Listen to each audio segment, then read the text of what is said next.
والله أكبر الله أكبر ولله الحمد الله أكبر ولله الحمد لا إله إلا الله والله أكبر الله أكبر ولله الحمد لا إله إلا الله والله أكبر الله أكبر ولله الحمد.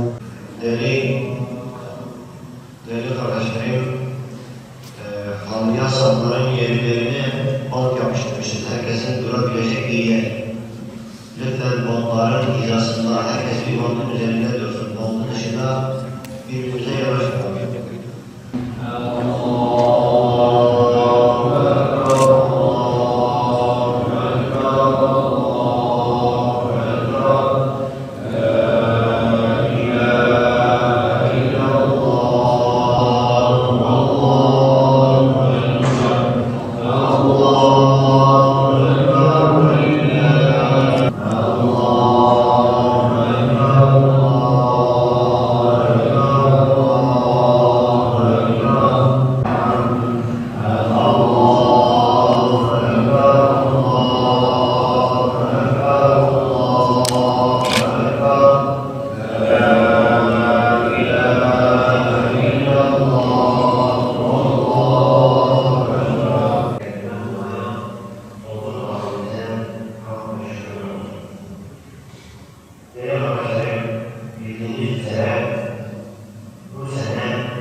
Allah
Şüphesiz biz sana bilip tükenmez nimetler verdik.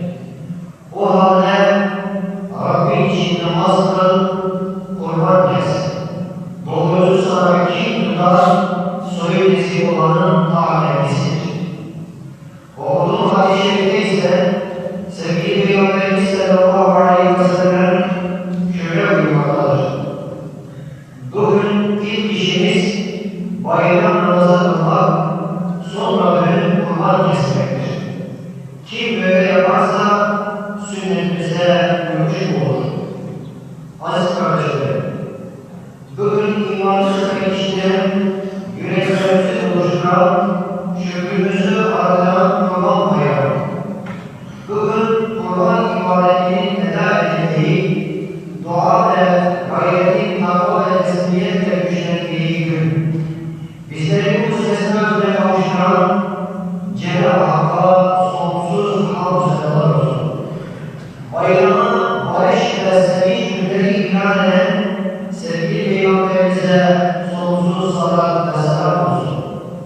Kıymetli Müslümanlar, bütün ibadetlerimizin olduğu gibi kurbanlarımızın da en önemli gayesi Rabbimize kulluğumuzu tazim ve hürmet ve muhabbetimizi sunmaktır.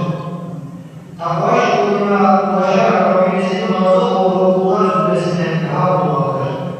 İnşallah bu bilinçle kurbanlarımızı keseceğiz. Hz. İbrahim'in sözüne sadık oluşu, Hz. İsmail'in kavmine teslim oluşunu kendimize örnek vereceğiz. Değerli Müslümanlar, bu bayram temizlik konusunda her zamanıyla daha fazla duyarlı olmaya ihtiyacımız vardır.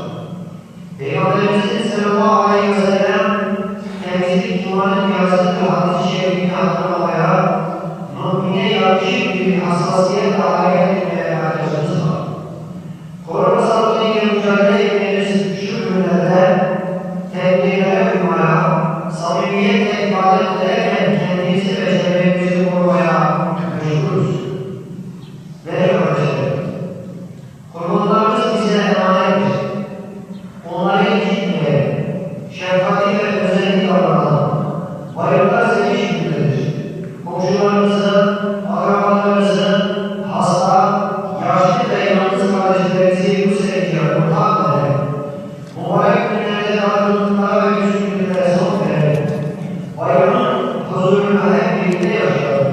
Unutmayalım. Kıymetli müminler, hutbemi bitirirken sizleri bayram sürecinde, kurban kesiminde, ziyaretleşmede, bilhassa trafikte anlayışlı ve sabırlı olmaya davet ediyorum. Yüce Rabbimiz bizleri her türlü kaza ve belalardan muhafaza buyursun. Salgın hastalıklardan, savaş ve acılardan halas eylesin. Nice bereketli bayramlarla buluştursun. Allah'ın selamı, rahmeti, ikramı ve inayeti hepimizin ve tüm Müslümanların üzerinde olsun.